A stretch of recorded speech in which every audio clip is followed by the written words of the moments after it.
Himachal high court का ये फैसला देवभूमि की 95% आबादी का दिल जीत गया है, क्योंकि अदालत ने बिल्कुल सीधे और साफ शब्दों में कहा है कि मंदिरों में चढ़ाया जाने वाला पैसा सरकार का नहीं बल्कि देवता का है। इसलिए देवता के इन पैसों से ना तो अब सड़क बनाई जाएगी, ना ही पुल बनवाए जाएंगे और ना ही किसी प्रकार के सार्वजनिक भवनों का निर्माण किया जाएगा, क्योंकि ये सब बनाने का काम तो सरकार का है। और हाँ, ये जो वीवीआईपी लोगों के मंदिर आने पर उन्हें स्मृति चिन्ह और ये जो तस्वीरें और उपहार दिए जाते हैं, अब ये भी हमारे और आपके दान किए पैसों से नहीं खरीदे जाएंगे। तो अब सवाल ये है कि चढ़ावे के इन करोड़ों अरबों रुपयों का होगा क्या?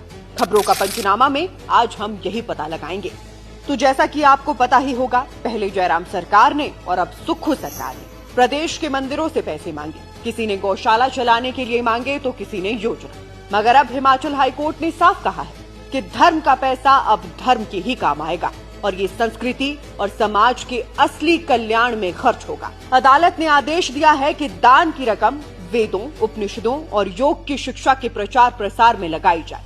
इससे गुरुकुलों की स्थापना होगी, जहां बच्चे धर्म और अध्यात्म की शिक्षा ग्रहण करेंगे। दान राशि से गौशालाएं बनाई जाएंगी, यज्ञशालाएं और हॉल तैयार होंगे, जहां नामकरण, उपनयन, विवाह जैसे संस्कार होंगे। वृद्धाश्रम, अनाथालय और अस्पतालों की मदद भी इसी धन से होगी। और सबसे जरूरी बात, अब मंदिरों को अपनी मंथली इनकम और एक्सपेंस की पूरी डिटेल हर महीने अपनी वेबसाइट पर पब्लिक करनी होगी।